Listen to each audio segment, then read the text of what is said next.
Sen doktorsun. Soğuk suya girmek sağlıklı değil mi? Nasıl? Bir tadına bakalım. Bozcaada'nın Rum yerlilerinden Fotini Hanım'la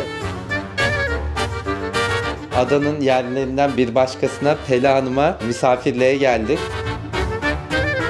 Türkiye'de fiyatlar aşırı pahalı. Çocukluğunuzun adası nasıldı? Şimdikiyle farklar nelerdi? Yunan ile Rum arasındaki fark nedir? Size bunu anlatmak istiyorum.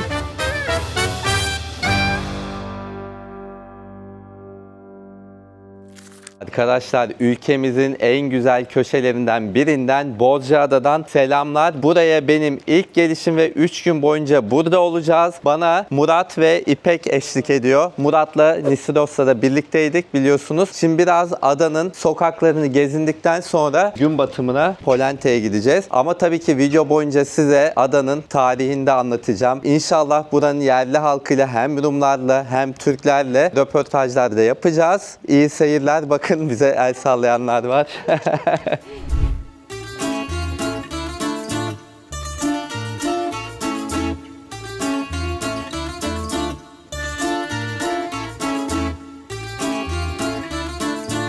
Burada gün batımına giderken hazır sepetler satılıyormuş. Artık böyle bir adet haline gelmiş. Bu sepetleri satan yerlerden biri de bu arkamda gördüğünüz şarküteri. Şimdi gidip bakacağız mantıklı mı değil mi? Mantıklıysa bunu alacağız. Yoksa kendimiz satın alacağız gün batımında yiyip içeceklerimizi.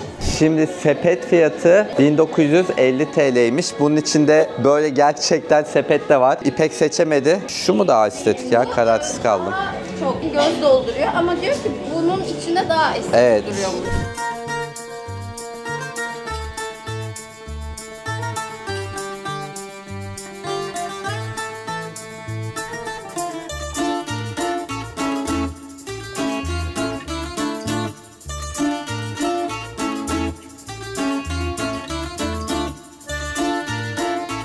Daha adaya geleli kısa bir süre oldu ama enerjisini o kadar çok sevdim ki. Şimdi Polente Feneri'ne geldik. Yani insanlar gelmiş buraya keyif yapmaya. Gerçekten böyle mutlu, düzgün bir insan kitlesi vardı. Fark ettiniz mi siz de? Böyle biz de masamızı kurduk. Keyfimiz yerinde. Şimdi şarabımızı içeceğiz. Bu arada bu şarapla ilgili de size bilgi vermek istiyorum. Şimdi bu adada 1923'e kadar şarap üretimi sadece buranın Rum nüfusu tarafından yapılıyormuş. Çok sayıda da şarap üreticisi varmış. 1923'ten sonra Türkler de şarap üretim işine girmiş ve ilk şarap bağı Türklerin 1925'te açılmış. Ondan sonra 1927'de bir başkası açılmış. 1948'de başkası. Böyle devam etmiş. En son 2010'larda açılan, şu anda da çok popüler olan başka bir şarap üreticisi de var. Yani nasıl? Bir tadına bakalım. Ben merak ettim. Tadını bayağı beğendim. Ha, güzel. Hafif içimli. Çok hafif. Bu bizim aldığımız şarap yine 1920'lerde açılan firmalardan birinin şarabı. Yani bu konuda çok deneyimliler.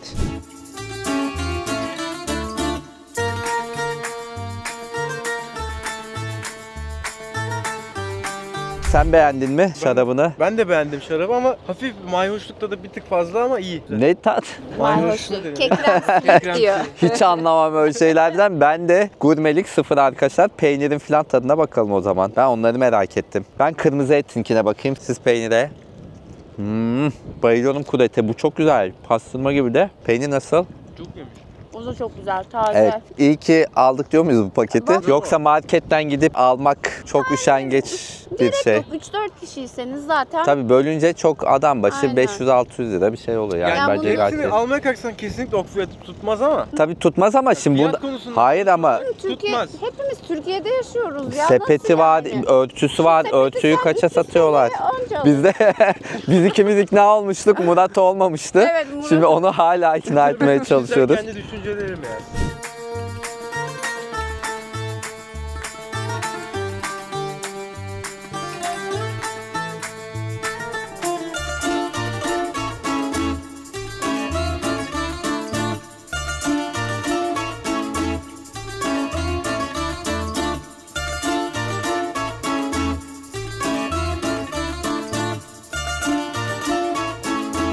Şimdi akşam yemeğine çok keyifli sokakta bir meyhaneye geldik. Meyhane mi denir buraya bilmiyorum. Tavernaya ağzım alışmış benim. Neyse burası adanın yerlisi birine ait. Ben gittiğim yerlerde buna özen gösteriyorum. Böyle İstanbul'dan gelen birilerinin açtığı değil de bu adanın kendi yerlisinin olması önemli. Bu geldiğimiz mekanda böyle bir yer. Fiyatları söylüyorum. Her zaman olduğu gibi ızgara ahtapot söyledik. 800 lira ama çok yumuşak, benim sevdiğim gibi değil. Ama mesela İpek çok beğendi. Bizim insanımız nedense yumuşak seviyor ama ben Yunanistan'da ya da İtalya'da yapıldığı gibi daha sert seviyorum. Neyse, karidesimiz çok güzeldi. 750 TL. Roka salatası söyledik. O da çok lezzetli. 450 TL. Levrek söyledik. Henüz gelmedi. Lezzetini bilmiyorum. O da 700 TL ve büyük bira 300 TL idi. Fiyatlar böyle. Lezzetlerden şimdilik memnunuz. Arkadaşlar Orçun unutmuş ama bu benim seçimim oldu ve herkes çok beğendi. Ballı susamlı keçi peyniri de çok güzel. O da 380'miş. Tavsiye ederim. Çok güzel. Sıcak geldi. Arkadaşlar şimdi yemeğimizi yedik. Kalktık. Ya fiyatları belki benzer diyebiliriz ama boyutları çok daha küçük yani. Yarısı belki yarısından bir tık daha az Değil mi? olabilir. Porsiyon yani. Misiros adasından bahsediyoruz. Bir önceki gittiğimiz ada. Benzer şeyleri yiyip tıka basa doymuştuk. Burada ise Çok hızlı yedik bitti. değil mi? Bitti böyle. Açlığımız gitti ama doymadık sanki. Kesinlikle. Değil mi? doymadı. Yani şimdi Yunan adalarıyla adadaki fark bu. Yoksa hani lezzetine falan bir şey diyemeyiz. Lezzetliydi, güzeldi. Sıkıntı yok.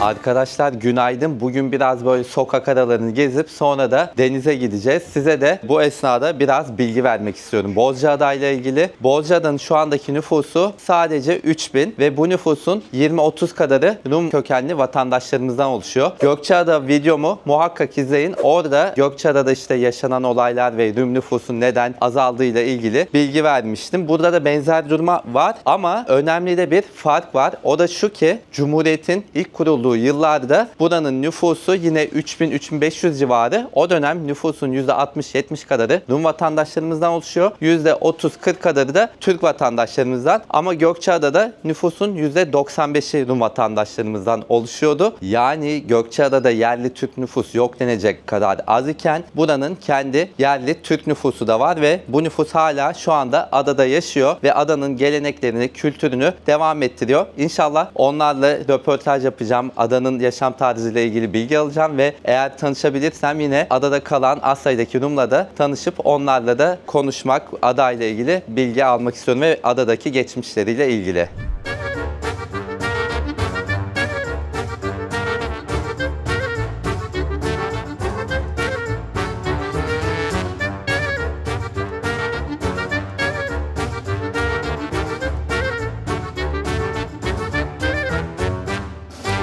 Bozcaada ile ilgili bilgilere devam ediyorum. Bozcaada Türkiye'de köyü olmayan tek ilçemiz. Tabii buna büyük şehirlerin merkez ilçeleri dahil değil. Bozcaada 2 mahalleden oluşuyor. Bir Rum mahallesi var, bir de Türk mahallesi var. İlk videonun başında konuştuğum yerler Türk mahallesiydi. Oranın sokakları daha böyle kıvrımlı sokaklar. Rum mahallesi ise daha kare şeklinde ızgara planlı sokaklardan oluşuyor. Her iki mahallede de mimari o kadar güzel ki çok iyi korunmuş şekilde insanın böyle etrafı izlerken gözleri şenlenmiş oluyor. Bu iki mahallede de adada yani Rum ve Türk kökenli vatandaşlarımız yüzyıllarca böyle mutlu bir şekilde yaşamışlar.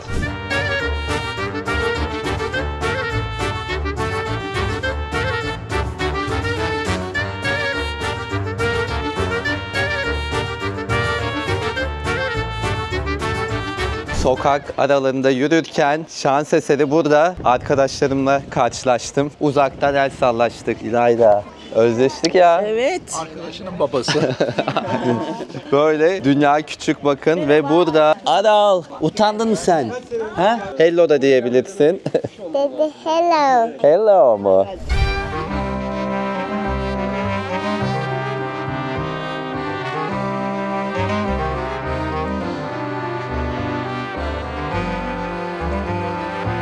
Az önce gezdiğimiz kilisenin ismi Meryem Ana Kilisesi. Rum Mahallesi'nin tam ortasında 1869 senesinde inşa edilmiş ve şu anda adadaki Rum azınlığın kullandığı tek aktif kilise. Etrafında çok da keyifli mekanlar var. Biz de şuradaki kahvecide oturup kahve içeceğiz şimdi.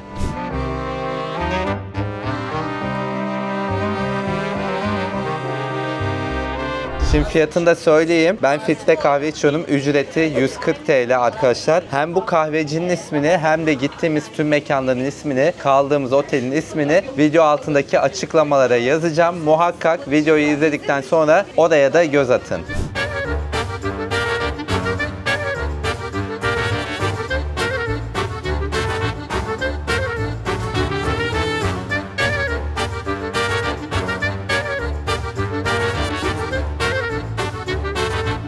Arkadaşlar ilk durağımıza geldik. Burası Akvaryum Koyu. Adanın güneyinde 2 ayrı koydan oluşuyor aslında. Tam ortada bir kayalıklardan oluşan bir yarımada var. Burası bir kısmı. Burası daha taşlık bir plaj. Göstereceğim. İlerideki koy ise kumluk ve böyle turkuaz daha bir belirgin. İkisi de çok güzel ama biz o tarafta denize gireceğiz. Bir de şu anda ada mesela çok rüzgarlı. 3 gün boyunca da rüzgar olacak ama burada dalga bile yok. Çünkü rüzgarlar kuzeybatıdan esiyor. O yüzden deniz durgun.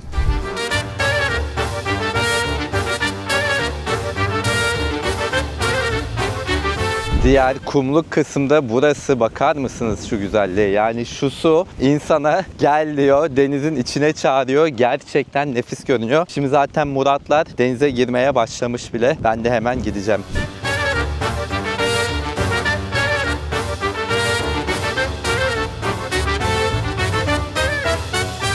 Denizden yeni çıktım. Gerçekten nefis bir su, pırıl pırıl. O yüzden akvaryum koyu demişler zaten ki balıklar falan da var. Neyse şunu da söylemem lazım. Su soğuk. Bozcaada'nın deniziyle ilgili herkes bunu söylüyor. Gerçekten soğuk ki ben soğuk deniz severim. Ben bayıldım. 15-20 dakika durdum suda ve çok hoşuma gitti. Gerçekten dipçik gibi yapıyor. İpek sen de yeni çıktın. Evet. Başta 2 dakika durup çıkarım diyordun. Evet. Ne oldu? Uzun kaldın ama. Evet. Insta 360'da bir çekilip çıkarım Evet. diyordum. Sonra içine girince gerçekten o kadar iyi hissettirdi Bak ki su bana. bir şey soracağım. Sen doktorsun. Soğuk suya girmek sağlıklı değil mi? Çok sağlıklı Değil mi? canım. Yeni böyle ice bathing falan yapıyorlar ya zaten. Ay. Şöyle bir Değil mi? coşturuyorsun. Bütün vücut alert oluyor. Sonra çıkıyorsun falan. Ben kışın kuzey ülkelerinde denize giriyorum. Gerçekten bütün sene hasta olmuyorum. Hatta Antarktika'da bile denize girdim ben. Ya Gerçekten ne güzel. Ben de istiyorum. Bayılıyorum. Bundan sonra girecek misin? Girelim O kadar vallahi. nazlandın. Evet. Ya hiç korkmaya gerek yok. Ya ben... Murat ama bak Murat kaç dakika kaldı? 5 dakika. Sen daha uzun kaldın. Evet. Çıkmak istemedim. Bir de ben rüzgardan korktum ama şu an rüzgar da Hiç. böyle beni bir Değil mi? etkilemiyor. Gerçekten çok Ve değişik. Eylül sonu şu an arkadaşlar. Gayet güzel. Gayet Tavsiye güzel. Ben ediyoruz. girdiysem herkes girebilir. Değil mi? Aynen.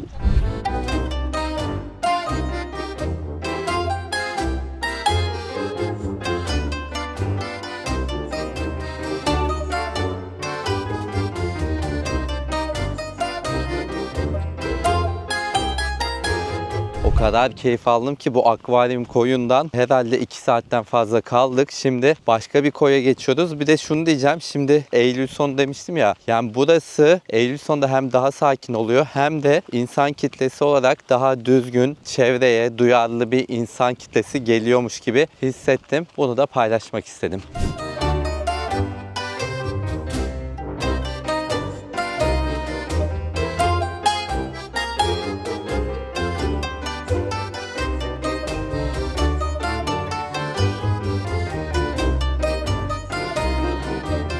Şu anda Bozcaada'nın en popüler plajı olan Ayazma'dayız. Burası böyle uzun bir plaj ve kumlu ve bu kadar rüzgara rağmen dalga neredeyse hiç yok. Burada isterseniz böyle havlunuzu serip uzanabiliyorsunuz. İsterseniz de işletmeler var. Onlardan da şezlong kiralayabilirsiniz.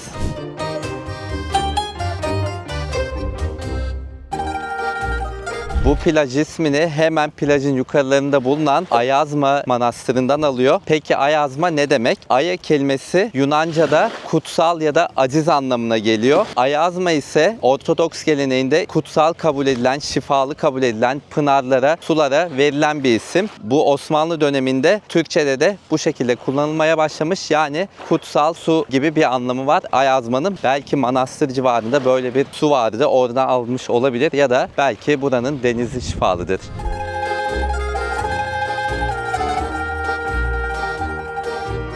Hemen üst kısmında bir şeyler yiyip içebileceğiniz böyle işletmeler de var. Biz de bir şeyler yiyip içelim dedik. Fiyatları söylüyorum. Hamburger 480 TL. Çıtır kajun tavuk, yanında bol patatesi de vardı. 430 TL. Vardı, Murat bitirdi. Sağ olsun, hızlı. Sonra bira 250 TL. Kola 120 TL. Türkiye'deki fiyatlarla ilgili yorumumu zaten biliyorsunuz. Gelirimiz de asla uyumlu değil. Fiyatlar atıyorum Yunanistan'a, İtalya'ya benzer seviyelerde olabilir ama bizim halkımızın ortalama geliri onların 1/3 kadar. O yüzden bu fiyatlar böyle olmamalı.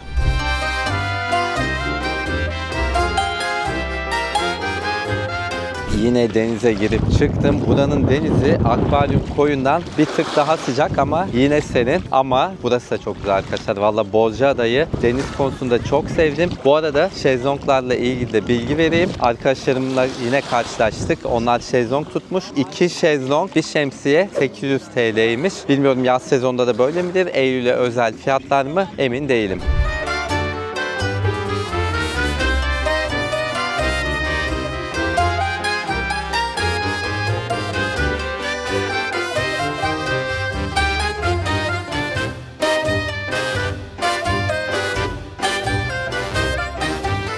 Arkadaşlar şu anda merkezdeyiz. Bizim kaldığımız Türk Mahallesi'nde. Bu arada size adanın tarihiyle ilgili biraz daha bilgi vereceğim. Ada 1200-1300'lü yıllarda Bizans İmparatorluğundan Cenevizler ve Venediklilerin kontrolüne geçmiş ama bu iki güç birbiriyle hiçbir zaman anlaşamamış. O yüzden savaşa tutuşmuşlar ve en son 1381 yılında adayı boşaltmaya karar vermişler. Yani bütün ada halkını Girit'e ve Eğriboz diye başka bir adaya yollamışlar. Bütün evleri de yıkmışlar, kaleyi yıkmışlar. Sonrasında Osmanlı 1455'te Fatih Sultan Mehmet'in İstanbul'u fethinden 2 yıl sonra Bozcaada'yı o zamanki ismiyle Tenedos'u ele geçirmiş ve o dönemde hiçbir nüfus yokmuş. Ama çevre adalardan Rum nüfusu bu adaya yerleştirmiş ve Çanakkale'den Türk nüfusu. Rum nüfusu yerleştirme sebebi adada bağcılık, işte balıkçılık, şarapçılık kültürünün devam etmesiymiş ve zaten Türk nüfusu da ele geçirdiği adalara da yerleştiriyor. O zaman da yine oran olarak %70 filan Rum nüfus yerleştirmişler ve %30 kadar da Türk nüfus. Yani adanın yerli mevcut Rum ve Türk halkları o dönemin halkına dayanıyor. Rumlar dediğim gibi Midilli, Semadirek, Limni gibi adalardan ve hatta Gökçeada'dan, İmroz'dan. Türkler ise Çanakkale'de daha çok Biga Yarımadası'ndan buraya getirilmiş.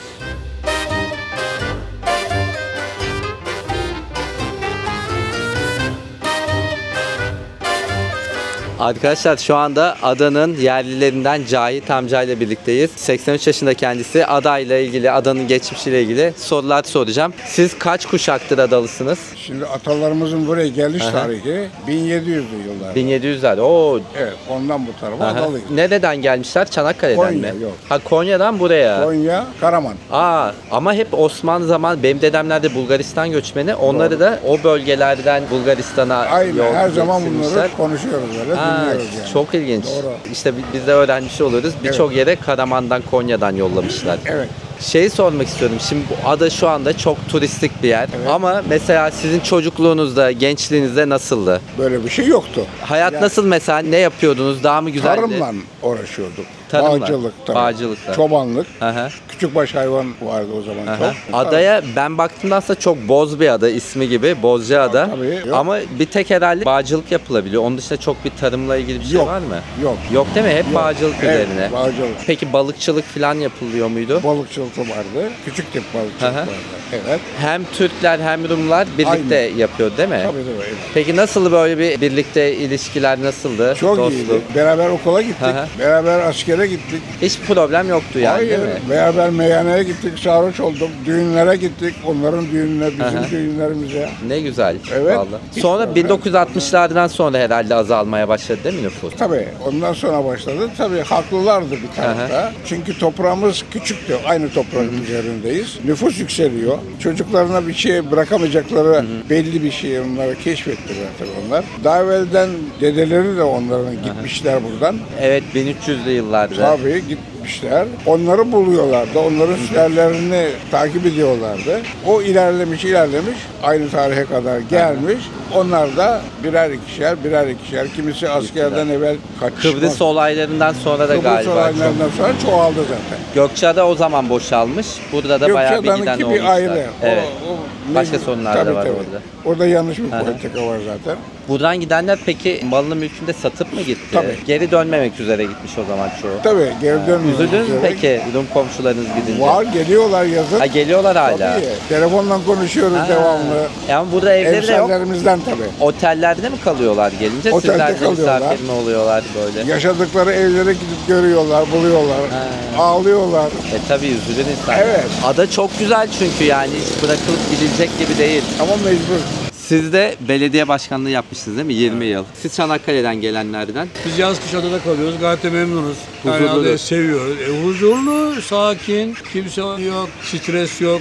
Eskiden daha zor şartlarda yaşadık biz adada yani. Cahit abinin o anlattığı yıllarda su yok, elektrik 12'de sönüyor. Siz elektrik hangi yok. seneden beri buradaydınız? Ben 66'da geldim. 66'dan beri. Oo siz de Yani bayağı. ben çocuktum geldiğimde. Aha.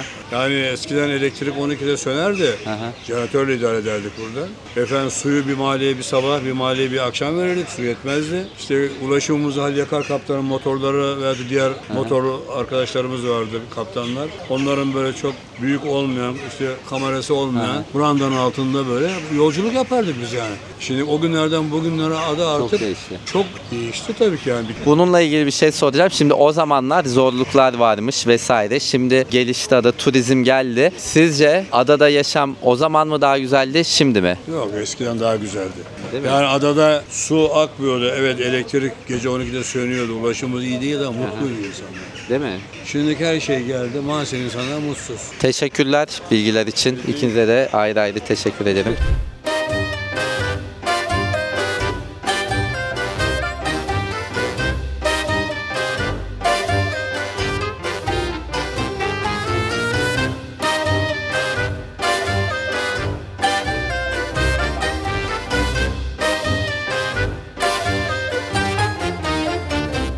Şimdi Rum Mahallesi'nin üst kısımlarına geldik dolaşmaya. Size manzarayı göstereceğim. Buralarda bayağı iyiymiş. Bakın deniz manzarası var. Bu üstteki evlerin. Burada muhtemelen belki daha zengin olanlar oturuyordu. Ne diyorsun Murat? Büyük ihtimalle bayağı Değil mi? yukarıda ve manzarası güzel. Bu arada İpek gitti. Doktor olduğu için yarın işi var. Gerçi Murat da doktor ama izinli. Şu an şanslı. Daha tatilin devam ediyor. Aynen. İpek'i uğurladık.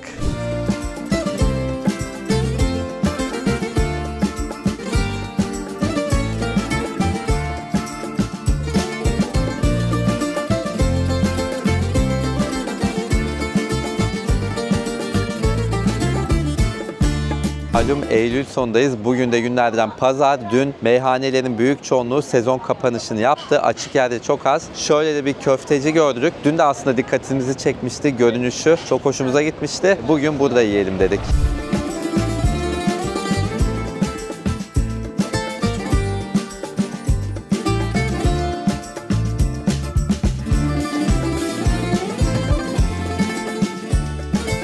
Fiyatları da söyleyeyim hemen. Porsiyon 470 TL, artık Euro'ya çevireceğim bunları. Hep tersinden de gidelim. 9 Euro. Yarım ekmek 340 TL. O da 7 Euro ediyor. Salatamız var. Çoban salatası. O da 240 TL, 5 Euro diyebiliriz. Ayran da 80 TL. Ama ben beğendim çok. Sen nasıl? Beğendin mi? Lezzetlerde hiçbir sıkıntı yok. Çok güzel. Ayran da bu arada bayağı iyi. Ama fiyatlarla ilgili düşüncemi biliyorsunuz.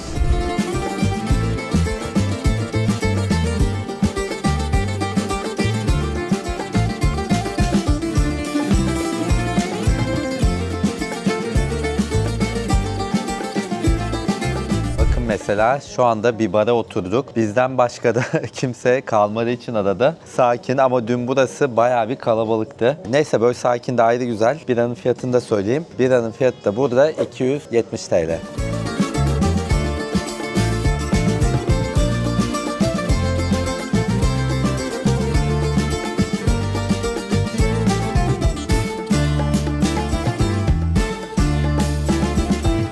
Günaydın arkadaşlar. Bugün erkenden uyanınca bir ada sokaklarında yürüyüş yapayım dedim. O kadar keyif aldım ki size anlatamam. Ada sakinleşti. O yüzden çok fazla insan da yoktu. Zaten erken saatler, işte kuş sesleri, kediler, köpekler. Yani inanılmaz keyif aldım. Siz de eğer böyle buraya gelirseniz, sabah erkenden kalkarsanız böyle bir şey yapın derim. Burası da adanın ilkokulu ve ortaokulu. Binalar gerçekten çok güzel, böyle tek katlı.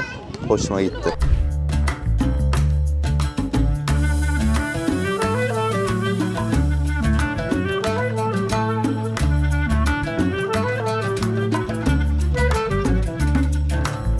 Bu gördüğünüz cami de Bozcaada'nın iki tarihi camisinden birisi. İsmi Alaybey Camii, 1700'lü yılların başlarında inşa edilmiş.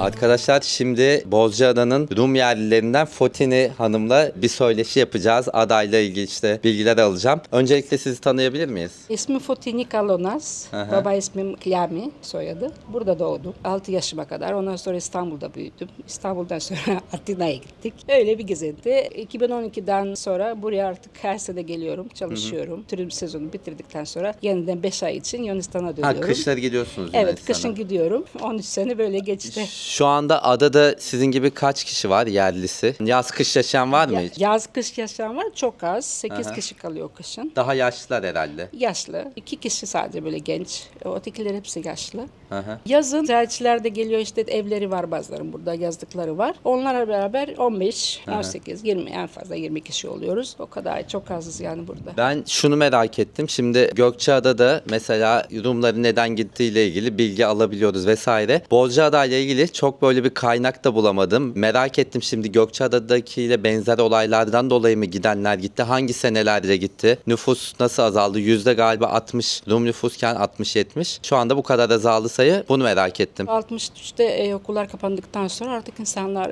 Rum okulları okulları kapandıktan sonra yavaş yavaş gitmeye başladılar.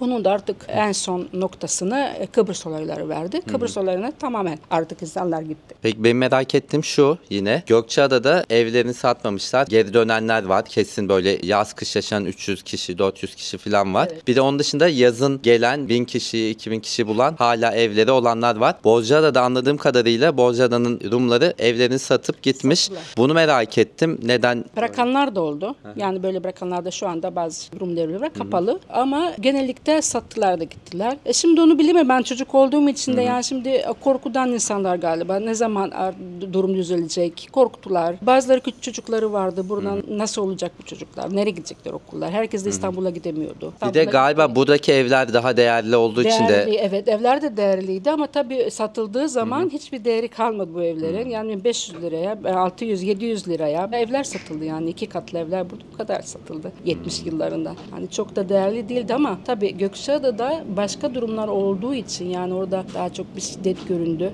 Oradan insanlar mecbur evleri bırakıp gittiler. Apar topar. Arkalarından bakmadan gittiler. Burası biraz daha Yavaş hafif, yavaş yavaş oldu böyle. İnsanlar sene bunlar gidiyordu. Akrabaları sonra siz de gelin işte burası daha iyi, çocuklar için daha iyi, sizin için daha iyi. Böylece insanlar böyle başlamaya gitti yani. Ama insan mecbur kaldı yani. anladım. Bildiğim kadarıyla buradaki işte Rumlarla Türklerin arası gayet iyiymiş. Evet. Siz çocukmuşsunuz ama büyüklerinizden en azından duymuşsunuzdur. Siz de mi bu şekilde duyumlar aldınız? Evet, araları çok iyiydi. Yani ben çok küçüktüm. Tabii yazları geliyordum ama. Ben 14 yaşıma kadar buraya geliyordum. Yazları anneanneme kalıyordum okul kapandıktan sonra. Onun için bazı bilgilerim var ada için. Yani insanları da çok iyi tanıyorum. Araları çok iyiydi. Beraber düğünlere, beraber eğlenmelere, pioneer'lere de geliyorlardı. Hiç rahatsız etmeden takip ediyorlardı. Yani çok saygı vardı. Adanın halkı arasında yani hiçbir sorun yokken daha böyle yukarıdan gelen şeylerle olay biliyorsunuz bozulmuş ama oldu. Evet. Siyaset yani siyaset çok zor bir şey. Zaten siyasetçiler kaynaklaştı böyle bir durum. İnşallah şimdi iyiyiz. Sıkıntımız yok. Şu anda iyiyiz. Aha. Tabii adamız biraz daha çok Rum olsaydı daha iyi olurdu. Peki böyle tanıdığınız Yunanistan'a taşınmış olan Rumlardan dönmeyi planlayanlar var mı? Dönmeyi planlayanlar çok az kişi var ama ne oluyor Orçun Bey? Burası şimdi herkes evlerini sattı ya. Diyor ki ben Borca'ya hadi gideyim. Ben Borca'da şu anda nasıl yaşayacağım? Benim evim yok orada. Evi olanlardan Evi olanlardan çok bir iki tane ev zaten onlar. Ha, bir de kaldı. yaşlı onlar Az yani. kaldı. Çocuklar da kolay gelmiyor. Torunlar oluyor gelmiyor. Orada bir hayatları var, bir işleri var. Şimdi herkes diyor ki ben okul yok orada. Ben çocuğumu nereye götüreceğim oraya? Yani buraya tek gelebilecek insanlar, emekli olan insanlar, onlara da çok zor geliyor. Gökçeada'da mesela okullar tekrar açılmış 2013'te ve 2015'te. Belki burada da hani gelen olursa Yani açılır mı inşallah- acaba? İnşallah olabilir ama size dediğim gibi buradan Borca'dalılardan çok az kişi dönebilir. Sebebi de bu. Evimiz yok. Olmamız. Nereye gideceğiz? Nerede çalışacağız? Bazıları da çok da dili artık bilmiyorlar. Yani hatırlamıyorlar, çok iyi konuşmuyorlar. Yani çocukları da kolay gelmez. Ben şimdi 3 tane torunum var. Ben buraya da getireyim bu torunlarımı. Evim Sizin yok. torunlarınız mı var? Maşallah ya. Gencecik duruyorsunuz. Teşekkür ederim. Maşallah. Hadi getirsem çocukları buraya. Nereye gidecek çocuklar okul olmayınca? Doğru, şimdi Rumca ilkokulda, Yani ortaokulda. Rumca olması gerekiyor. Belki açılır ileride, belli İnşallah, olmaz. Şimdi inşallah. Gökçeada'da açıldığına Evet, göre evet. Ama ileride. işte açılması için nüfusun artması gerekiyor. Rum nüfusun artması gerekiyor. Yani en az 15 çocuk olması gerekiyor burası açılması için. 15 çocuk şartı var. Tabii onu işte bakalım daha sonra Evet, ne olacak. keşke işte mülkiyeti satmadan gidilseymiş, daha Evet, kolay o zaman olabilirmiş. Daha kolay olurdu. Yani ben şimdi bütün mallarımızı, mülkümüzü satmasaydık burada çok da kolay dönebilirdim. Ailem de dönebilirdi. Çünkü burada elimde bir şey olacak. O kadar Peki şeyi de merak ettim. Önce gidiş hikayeniz. Mesela Yunanistan'da bildiğim kadarıyla kabul etmemiş. İlk giden işte Bozcaada ya da Gökçeada'dan Rumlara vize de vermemiş birçoğuna. Evet, Siz de vermedi. yaşadınız mı? Biz de yaşadık bu durumu. Biz İstanbul'da kalıyorduk. İstanbul'da babam çalışıyordu. 74 Buradan önce İstanbul'a gittiniz. Evet, buradan 67'de İstanbul'a gittik. Çünkü okula gitmemiz gerekiyordu Rum okuluna. Burada yoktu. Oraya gittik, yerleştik. 11 sene İstanbul'da kaldık. 74'te olaylarda, Kıbrıs olaylarında babam gitti, vizesini aldı, pasaportlarımızı çıkardı hepsini. Biz İstanbul'dan gitmeyebilirdik de. Çünkü İstanbul'da çok iyi bir işi vardı babamın. Bir de durumlar o kadar çok kötü değildi adalar gibi. Yani büyük bir şehir olduğu için tabii duyulmuyordu o kadar. Bir de babam kilisede çalıştığı için orası daha korumalı, daha böyle çok dikkatliydi. Sonra gittiğimizde doğrusunu isterseniz pişman olduk.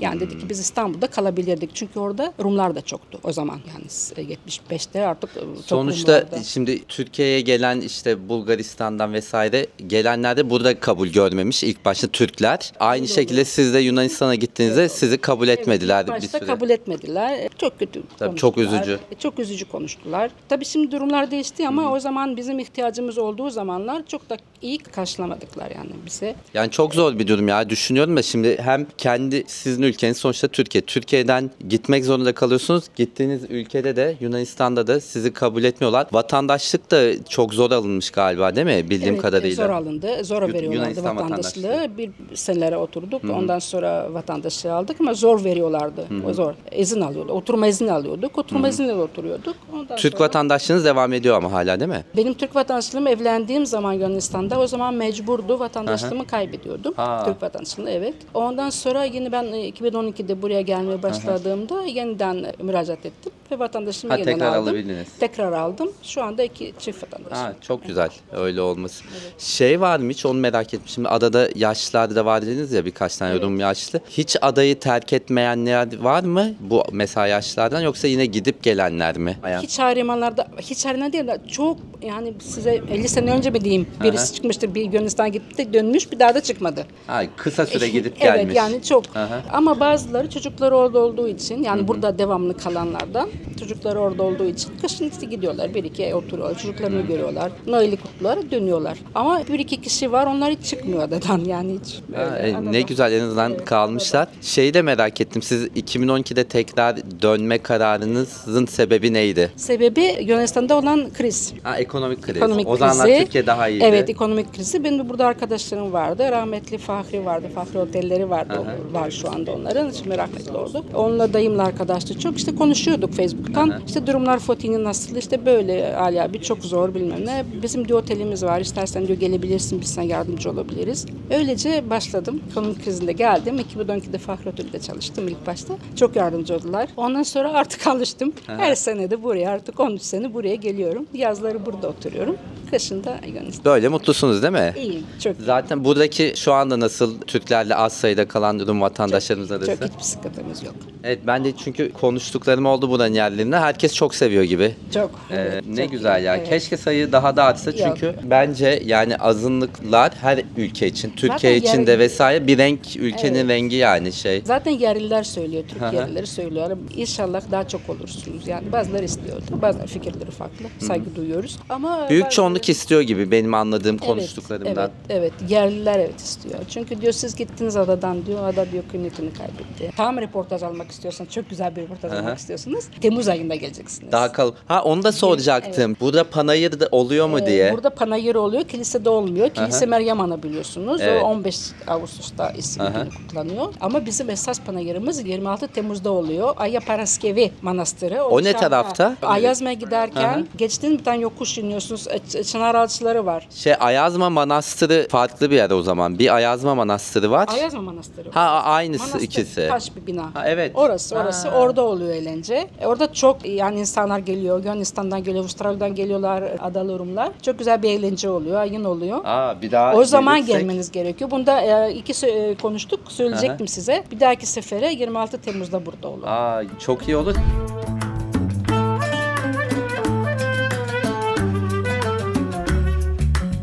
Şimdi Fotini Hanım'ın evine doğru yürüyoruz. Sizin bu eski eviniz herhalde işte babanızın sattığı ev. Onu görünce ne hissediyorsunuz? Yani çok kötü oluyorum. Zaten bir akşam köpeğimi böyle gezdirmeye çıktım. Orada durdum. Ağladım. Yani zor. Bizim için zor. Yani Çocukluk anılarınız Yani geliyor. Bu ev. En iyi çocukluk arkadaşımın kırmızı evi. olan mı? Evet. Beraber büyüdük. Arkadaşınızın evi bu. Arkadaşımın evi. Burası bir yaşlı hanım vardı. Komşu. Yani bunlar hepsini görünce insan bir tuhaf olur. Burada en iyi arkadaşım. Şimdi Avustralya'da yazar. Bakın bu ev. Şimdi bunların çoğu zaten otel falan oldu galiba. Bunlar galiba Oturanlar- otel değil. Bunlar ev. Ev olarak kullanılıyor İşte mu? burası benim anneannemin. Bizim ev şurası. Şu bayrak olan evmiş. Fotini Hanım'ın evi. Arkada bakın. 2 katlı. Burası anneannemin annesinin eviydi. Anneannenizin Mutfak annesinin vardı. bir de. Evet, bizim de orada mutfak vardı. Bu ev bizimdi. Aha. Burası da anneannemin erkek kardeşinin eviydi. Yani bu taraf hepsi Bu bizim sokak taraf, sizin bizim, aile aileye sokağı aitti. gibi. Şimdi şu anda pansiyon olarak çalıştırıyor Aha. burası. Yani siz burada gerçekten yaşama tanıklık etmişken şu an tatilcilerin geldiği bir yere ilk başta döndü. çok zor oluyordu. Burada da amcamın eviydi köşede. Şu köşede çiçek olan yer değil mi? Çiçek olan yer köşedeki amcamın eviydi. Sağlık Burası da- ocağının yerinde bir Sağlık şey var ocağı mıydı? Eskiden işte okuldu, ilkokuluydu. Ben buraya ana sınıfına gittim. Tabii sadece ana İlkokulda. sınıfına gittim. Ondan sonra İstanbul'a devam ettim.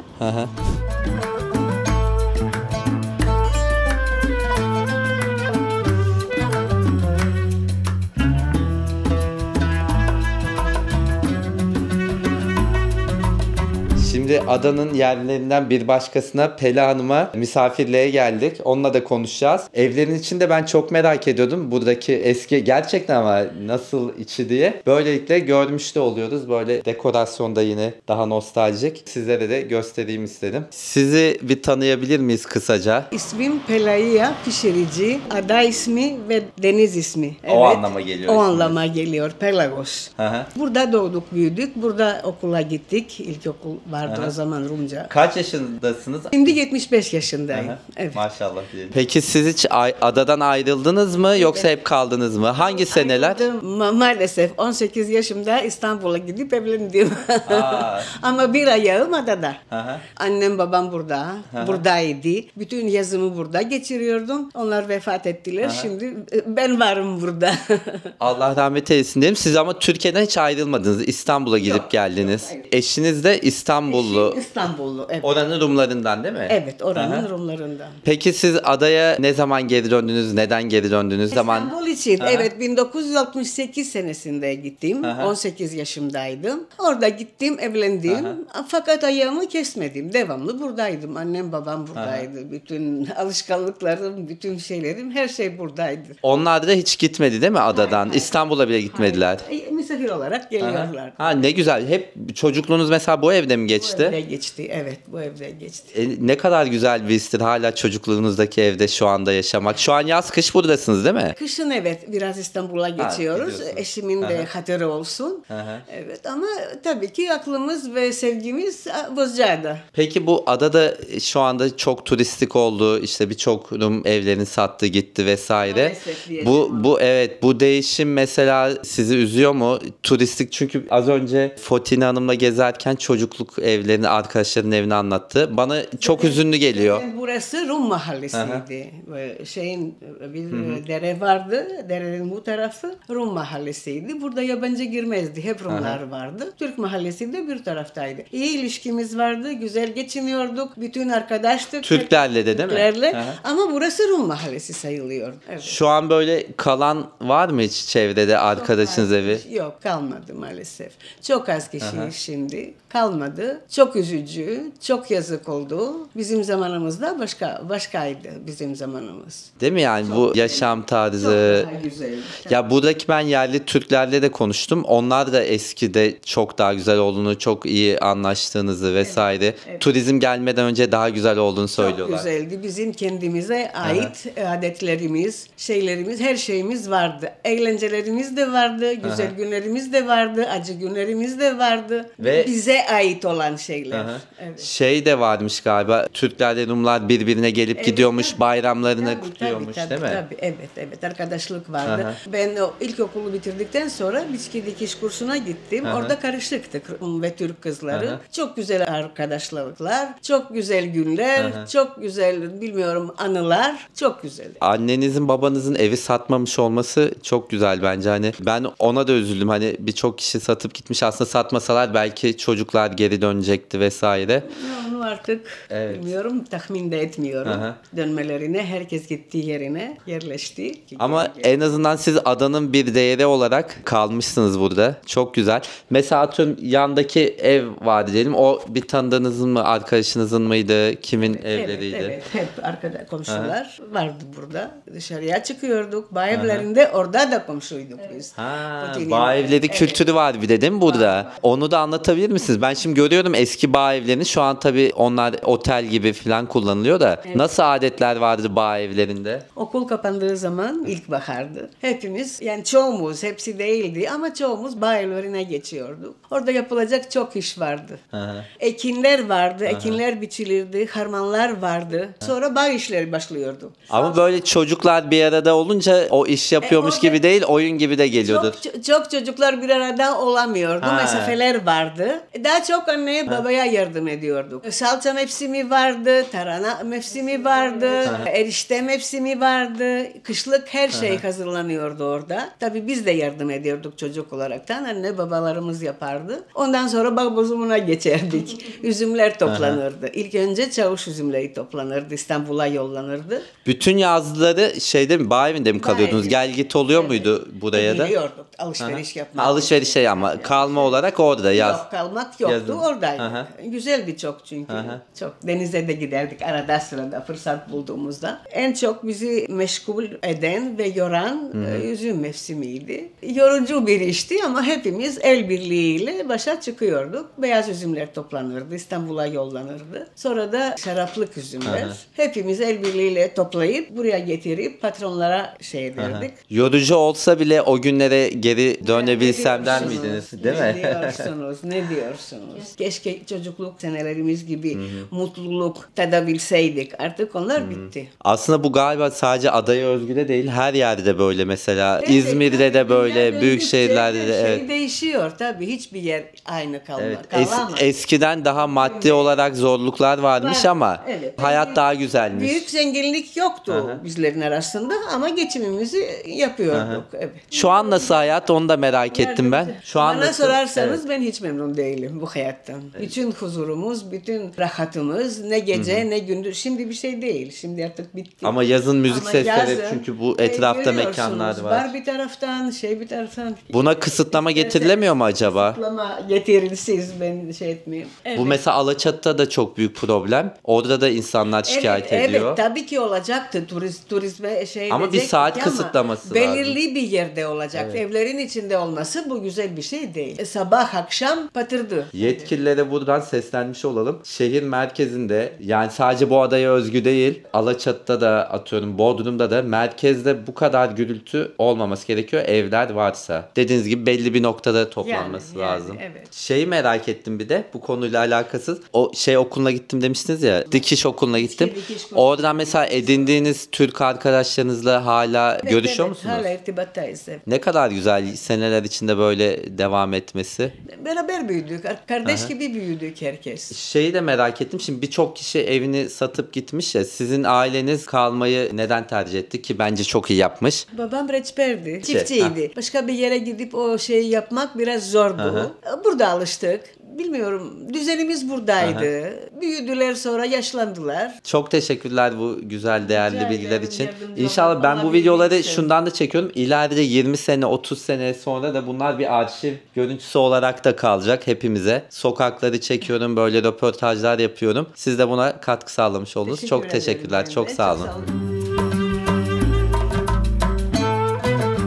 Rum vatandaşlarımız da aynı bizim gibi çok misafirperverler. Pela Hanım dedi böyle bir şey yiyip içmeden yollamam sizi. Sağ olsun bize işte limonata, mozaikli kek ikram etti. Teşekkür ederiz tekrardan. Rica ederim. Sağ ol. Afiyet olsun.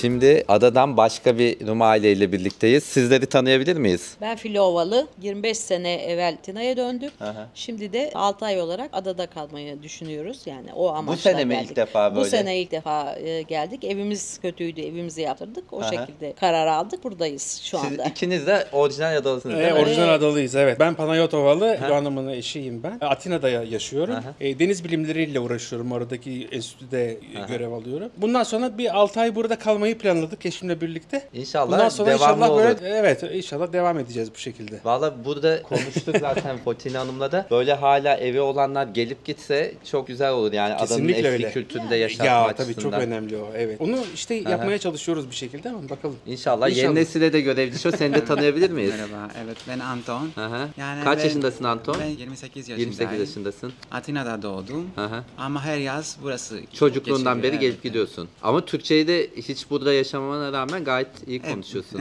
Burada mı öğrendin? Evde arada Türkçe konuştuğunuz oluyor mu? Burada öğrendim. Ha, adada. helal olsun vallahi çok güzel konuşuyorsun. Adayla ilgili ne düşünüyorsun? Buraya gelince ne hissediyorsun? Kendini buraya ait hissediyor musun?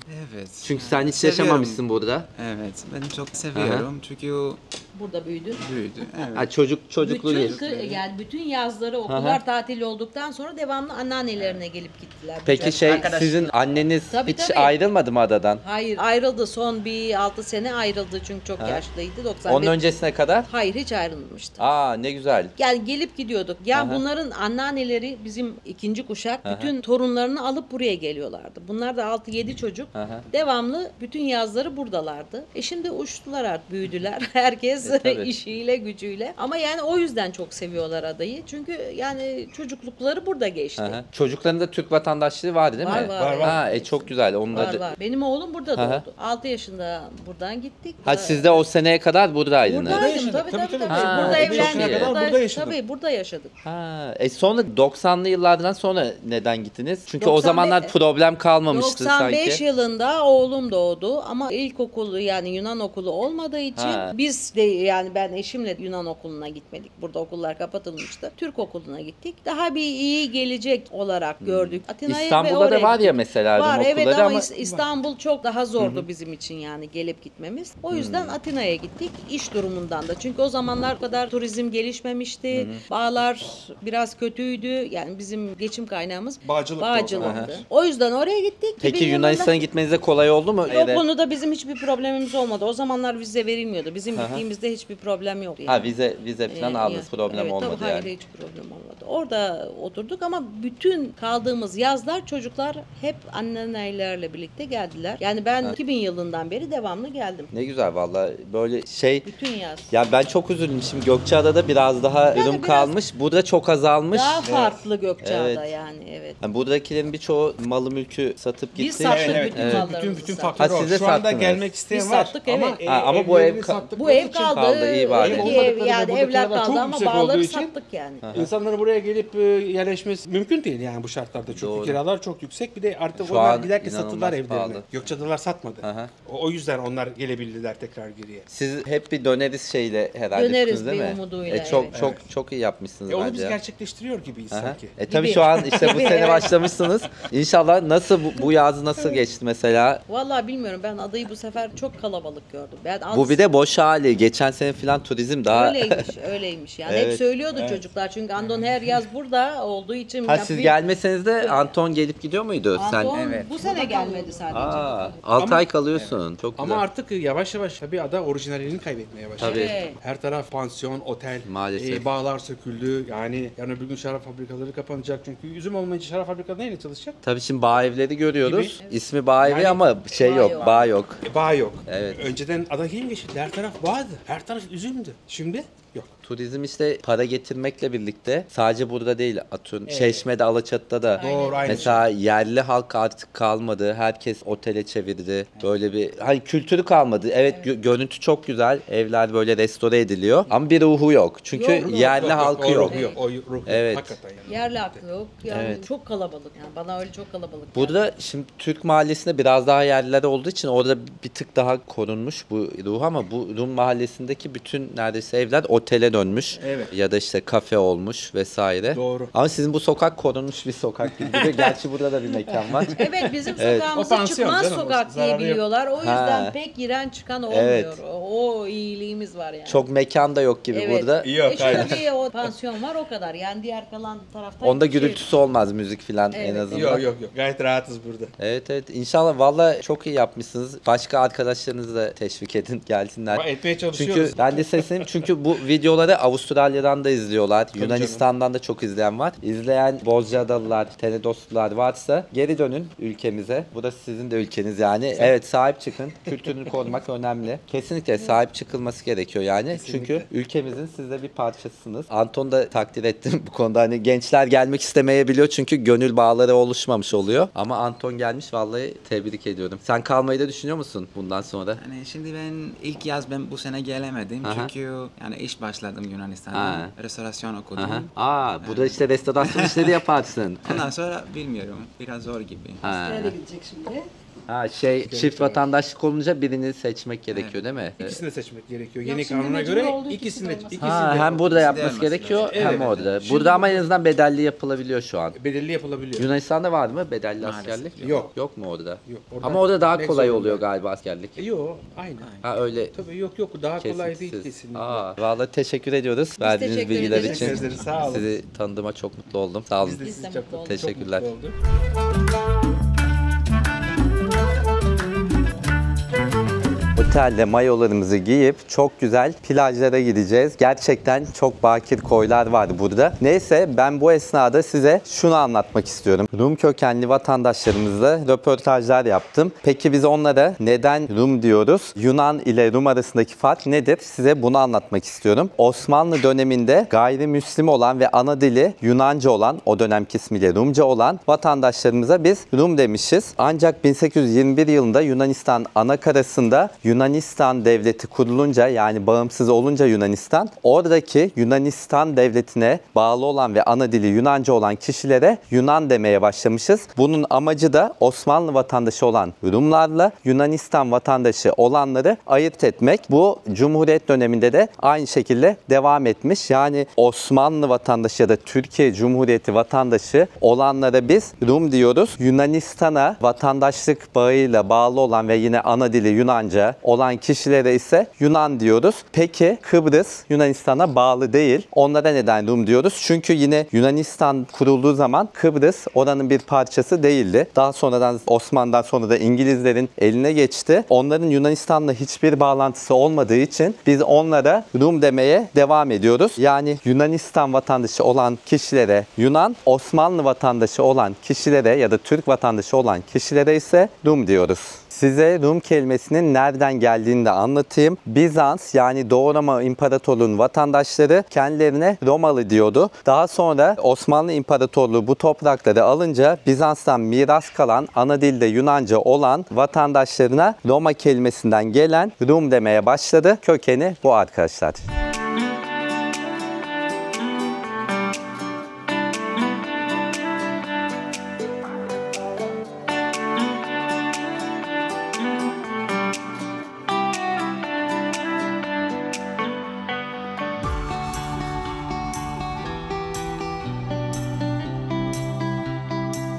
Arkadaşlar şimdi haritalarda ismi olmayan böyle efsane bir koya geldik. Murat indi bile el sallıyor, bilmiyorum görünüyor mu? Burası Akvaryum ve Ayazma koyları arasında. İnşallah suyu yukarıdan göründüğü kadar güzeldir. İnince tabii ki hemen size raporlarım.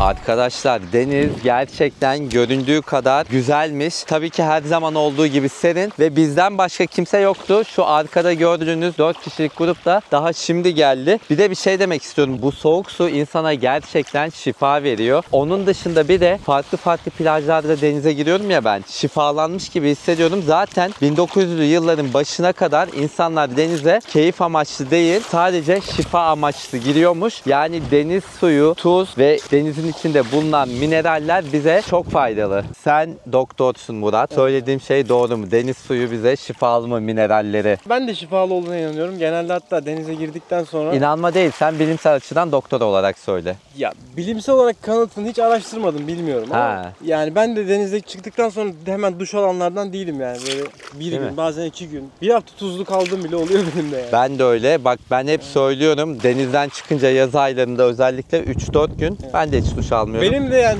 iyi geldiğini düşünüyorum vücuduma. Değil mi? O tuzun, cilde, tene, hatta psikolojiye bile iyi geliyormuş. Bence. Ya sonuçta topraklanıyorsunuz yani. Çimene basmakla aynı şey denize girmek. Kesinlikle. Hayır, bir de her denizin içinde mineral seviyeleri farklıymış. Her mineralin her farklı. Denizin oranları farklı. Aynen. O yüzden arkadaşlar denizden sonra öyle duş almanıza gerek yok. Havluyla biraz kullanın. Üstünüze o kadar çok tuz hani sizi rahatsız ediyorsa o biraz gitsin, yeterli. Bence de.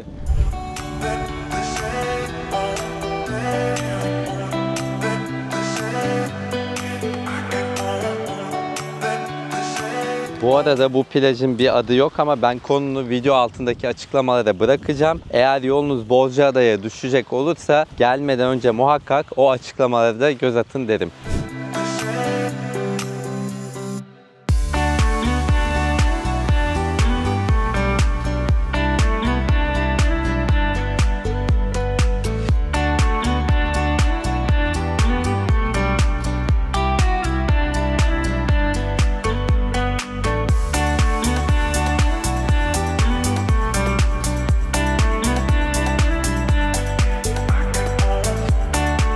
Burası da Habbele Koyu. Ayazma'nın devamında tıpkı orası gibi kumlu bir plaj. Ama burada işletme yok. Gerçi bir tane varmış galiba. Şu anda sezondan dolayı kapanmış. İlk girdiğimiz koyda böyle küçük taşlar vardı. Çakıl taşları. Burası kumlu galiba, ben öylesini daha çok seviyorum. Bu arada bizim Murat soğuk suya çoktan alıştı bile. Epeyce derine de gitti. Benden önce girmeye başladı artık denize. Ben de şimdi hemen suya atacağım kendimi.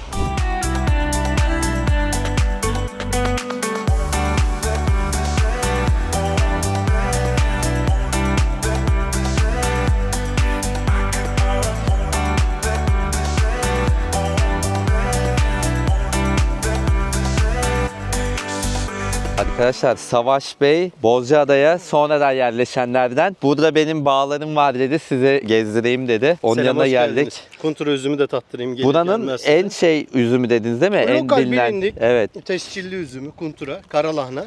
Her ikisi de kırmızı üzümdür. Şaraplık üzüm bu da değil mi? Aynen öyle. Çekirdeklidir. Ama küçük tanelidir. Yemek Normalde, için de çok lezzetli. Valla ben rahat tüketiyorum ama normalde sofralık bir üzüm değil, şaraplık bir üzüm. Bu kuzeyde daha çok bağlar galiba. Burası adanın kuzeyi arkadaşlar bu arada. Çayır bölgesinde her yer bağdır. Bakın dallarında hala toprak toplanmamış üzümler de var. Ha, bu şu an bağ bozumu şu anda değil mi? Yok, bitti. Yeni bitti. Şunlar kalanlar, toplanmayan. Bu hangisi? Cabernet. Cabernet değil mi? Daha koyu çünkü. Bir şey daha soracağım. Bu bodur ya, daha neden böyle bodur bu? Daha çok mahsul versin, dala kaçmasın, yaprağa kaçmasın diye. Büyütürseniz meyve toplayamazsınız, meyveyi büyütemezsiniz. Bağ bozumu tam olarak ne zaman oluyor? Normalde Eylül'ün ikinci haftasıdır. Yani ikinci hafta sondur. Bazen ilk hafta Bağ bozumu demek üzümlerin toplanması demek değil mi? Şaraplık üzümlerin Şaraplık üzümler için. bağdan toplanıp fıçılara, fermentasyona girmesi için sıkılacak alanlara alınması zaten. Peki bu adanın Kuntra'dan başka hangi üzümleri var? Karalahana var, çavuş var. Çavuş aslında sofralık bir üzüm ama çavuş üzümü şarapta da kullanılıyor. son 10 yılda artık şey yapılmıyor. Bunda İstanbul'a ya da yurt dışına. Kabernet'i hiç yememiştim üzüm olarak. Ne güzel, burada deneyin işte, tecrübe edinirsiniz. Aynı mı?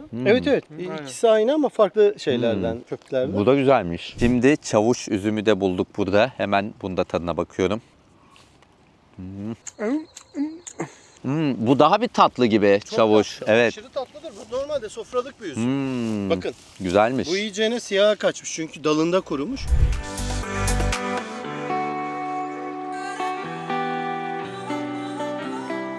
Savaş Bey'in böyle bağın yanında bir de krevi var. Bize sağ olsun şimdi yerel şaraplardan tattıracak. Şöyle. Hoş geldin. Manzara da çok güzel bu arada. Biga Yarımadası manzarası var. Hepsi burada üretilen şaraplar değil mi? Evet, bunların hep. Burası arkadaşlar acayip rüzgar alıyor, adanın kuzeyi. Bu üzüm için faydalıymış değil mi? Kesinlikle Sebebi? faydalı. Şöyle 365 gün, 350 günü bu bağlar rüzgar alıyor ve bu rüzgarda bağlardaki zararlılar yapraklara tutunamıyor. Böcekler vesaire değil mi? Üzüme zarar verecek, bağa zarar verecek her türlü canlı. Biz yavaştan başladık. Bir tane kırmızı denedik. Cabernet Sauvignon Kuntura, adanın yine lokal üzümlerinden. Güzeldi. Bunu sevdik. Bu arada yediğimiz pizza da çok güzel. Onu da bütün mekanların isimlerini o dahil videonun altına yazacağım arkadaşlar. Beyazları deneyelim. Önce bir şerefe bakalım. İlk toplanan üzümlerle yapılan bir karışım ve çok yumuşak içimdir. Evet, yumuşak içim. Tatlı da değil. Ben o kadar çok tatlı sevmem. Ama menümüzde bir tane tatlı da var. En sona tatlı var. bıraktık. Tamam. Ona da Yarı bakalım. tatlı daha Bu tam benim sevdiğim gibi vallahi. Peynir Teşekkür tabağımızda ediyoruz. Afiyet her zaman. Afiyet için.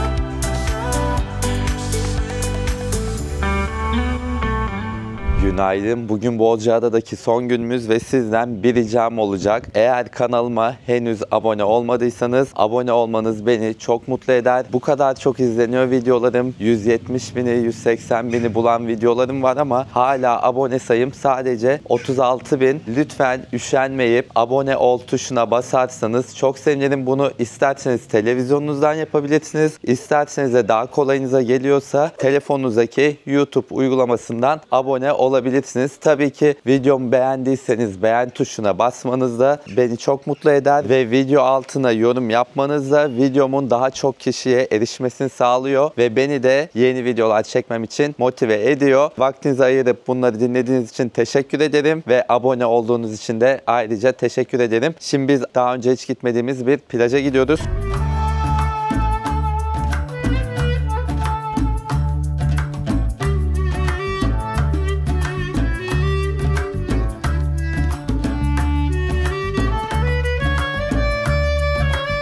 Akvaryum koyu yolunda şöyle bir kayalık nokta gördük. O kadar güzel görünüyor ki. Buraya bir iniş var mı onu bile bilmiyoruz ama patikamsı yollar var. Tam oluşmamış da patikalar. Oralardan bir inip denize girmeyi deneyeceğiz. Bakar mısınız şu güzelliğe ya? Mest olduk resmen.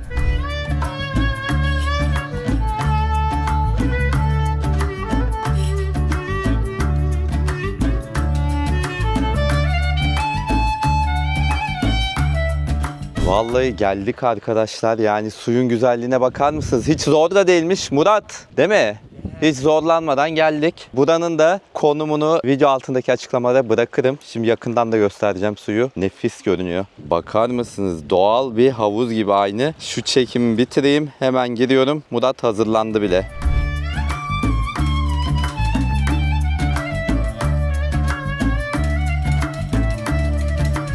Deniz gerçekten muhteşemdi. Mest oldum ben. Sen bile daldın bayağı bir.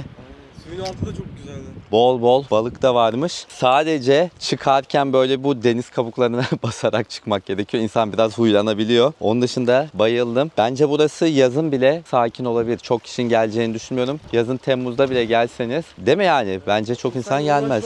Evet. Çünkü görünmüyor da yoldan da belli olmuyor ama video altındaki linkte bulacaksınız burayı.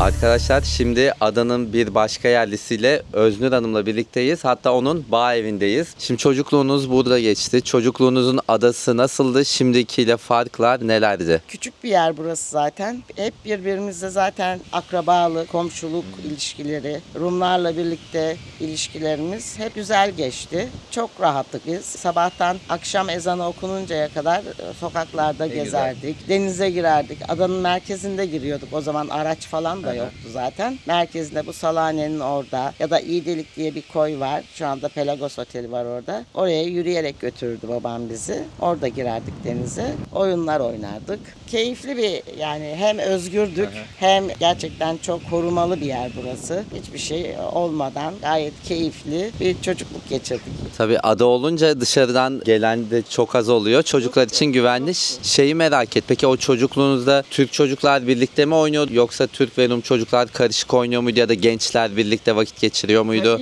Tabii ki beraber geçiriyorduk. Bizim sınıfımızda da vardı. Yani ben tabii 62 doğumluyum. Bizim çocukluğumuzda daha az kalmıştı Rumlar. Özellikle daha önceki yıllarda da göç ettiler ama 74'ten sonra Kıbrıs Barış Harekatı'ndan sonra daha çok göç ettiler. Aslında hani göç etmek zorunda kaldılar. Çünkü okulları kapandı. Evet. Balkanlardaki Türk okulları kapanınca yani işte hükümet, siyaset ondan 5 yıl sonra da buradaki Rum okullarını kapattı. Hatta benim annem Rum okulunda okumuş. Babam Rum okulunda öğretmenlik yapmış o dönemlerde. Kapandıktan sonra sadece Türk okulunda onlarla birlikte ve benim dönemim öyle geçti. Yani Rumlarla birlikte Rum arkadaşlarımız vardı. Sayıları azalmıştı tabii ama yine de yani bir sınıfta 6-7 kişi Rum vardı. Gidince tabii siz de üzülmüşsünüzdür. Komşularınız, çocukluk arkadaşlarınız azalınca. Yani, tabii gittiler. Çoğu zaten bir kere evlilik çağına gelenler burada daha az Rum kaldığı için gittiler. Okul kapandığı için ilkokulu okuyanlar gidenler çok oldu ama ondan sonraki dönemlerde gittiler. Yani çok az kaldılar. Din derslerini benim babam girerdi ilkokuldayken. Babam ilkokul müdürüydü. O din derslerine de Rumlar isteyerek gelirlerdi. Çünkü babam dini sadece şey olarak anlatmadı bize. Yani buradaki herkes dinin bütünleştirici gücünü, birleştirici gücünü, işte karşılıklı ilişkileri anlatarak hem onlara hem bize öğütler vererek geçti o yıllarımız bizim.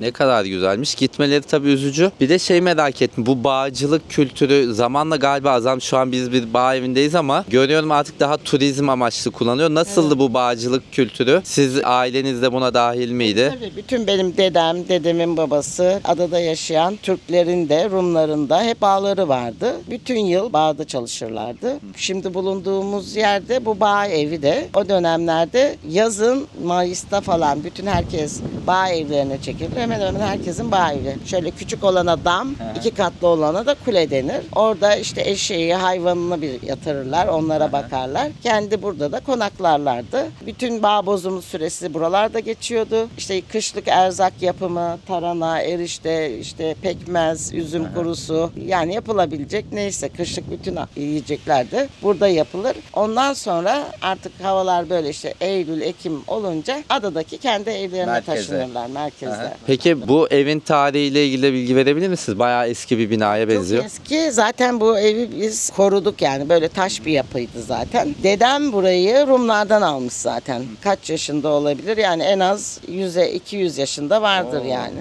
Biz biraz tadilat yaptık sadece. İşte onardık. Ama eskiyi koruyarak işte damı da kattık bunun içine. Artık hayvancılık kalmadı adada çünkü çok az kaldı. Daha sonra da işte buralar genellikle bağ evi olarak teknoloji gelişti, araçları oldu. Eşeklerle gidip geliyorduk biz adaya mesela. O da çok ilginç mesela. Dedemin bir eşeği vardı. Bize küfelerini bindirirdi. Onunla gidip gelirdik. Bazen böyle sıkılırdık geceleri burada ada dışında kalmaya, işte sahile gidelim, denize gidelim. İnsanlarla birlikte olmak için. Anladım. Çok güzel kültürler bunlar ya. Kaybolması da üzücü. Teşekkürler verdiğiniz bilgiler için. Çok sağ olun. Bizim için çok keyifli oldu. Ben Sağ de olun. çok teşekkür ediyorum. Sağ olun. Sağ olun.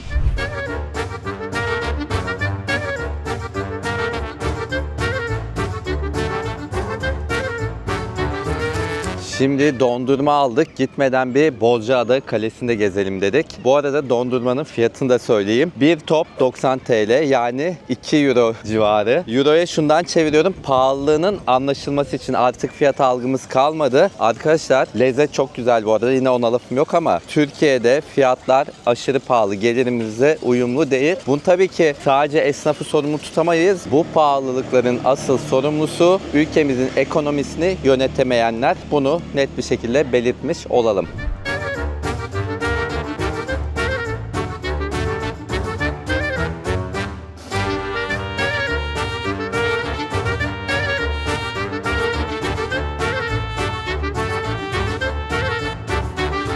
Bozcaada Kalesi ile ilgili bilgi de vereyim. Kalenin ilk olarak antik dönemde Truvalılar tarafından inşa edildiği tahmin ediliyor. Sonrasında size bahsetmiştim video esnasında. Cenevizliler ve Venedikliler burayı ele geçirip anlaşmazlık yaşayınca adayı boşaltıyorlar ve kaleyi de yıkıyorlar. Ardından 1455 yılında Fatih Sultan Mehmet Tenedos'u yani Bozcaada'yı ele geçirince bu kaleyi yeniden inşa ettiriyor. Sonrasında Osmanlı döneminde 2 defa daha da restorasyon görüyor kale. Osmanlılar adayı fethettiklerinde adanın adı biliyorsunuz Tenedos. Ama bakmışlar böyle her yerde boz kahverengimsi bir renk var. Çünkü adada çok fazla bitki yetişmiyor. Zaten nüfus da 1381'de adayı terk etmeye zorlanınca bağlar vesaire de tamamen ölünce ada iyice kahverengi bir renge bürünmüş. O yüzden Osmanlılar buraya kendi aralarında Bozcaada demeye başlamışlar. Ama uzun süre resmi kaynaklarda hatta Cumhuriyet dönemine kadar daha çok Tenedos olarak geçmiş. Bazı kayıtlarda, resmi belgelerde Bozcaada ismi de kullanılıyor ama asıl resmiyeti Cumhuriyet döneminden sonra kazanmış Bozcaada ismi. Yani Cumhuriyet dönemine kadar Tenedos daha çok kullanılıyormuş. Adana Rum halkı da Tenedos'u daha çok kullanıyor.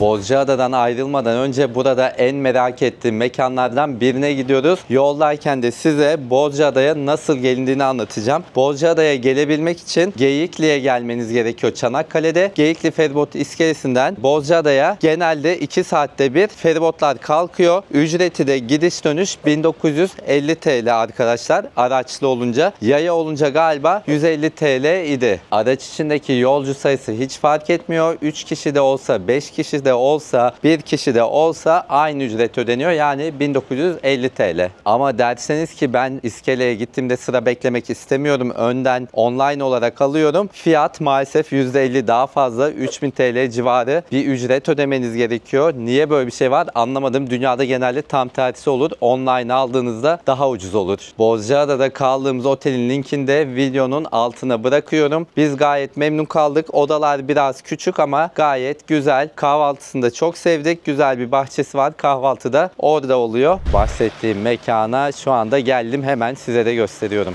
Burası 1950'li yıllarda adanın kesimhanesi olarak kullanılmış. Şu anda ise çok keyifli bir işletme.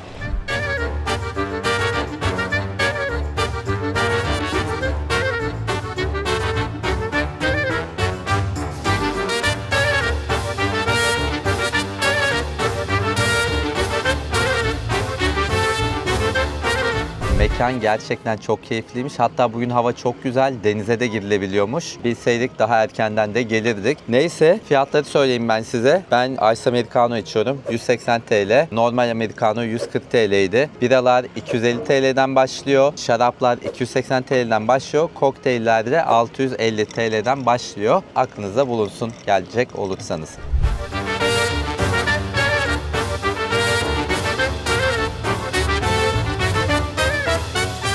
Bir videonun daha sonuna geldik. Sizlere Bozcaada'nın sadece güzel plajlarını, işte güzel sokaklarını ya da lezzetlerini değil, bu adanın kültürünü de anlatmaya çalıştım. O yüzden adanın yerleriyle gerek Rum olsun gerek Türk olsun söyleşiler yaptım. İnşallah beğenmişsinizdir. Eğer beğendiyseniz beğen tuşuna basmayı lütfen unutmayın. Kanalıma abone olmanızı da bekliyorum. Çok teşekkürler. Görüşmek üzere başka bir seyahatte. Orçun'dan Arslan kanalına abone olmayı unutmayın.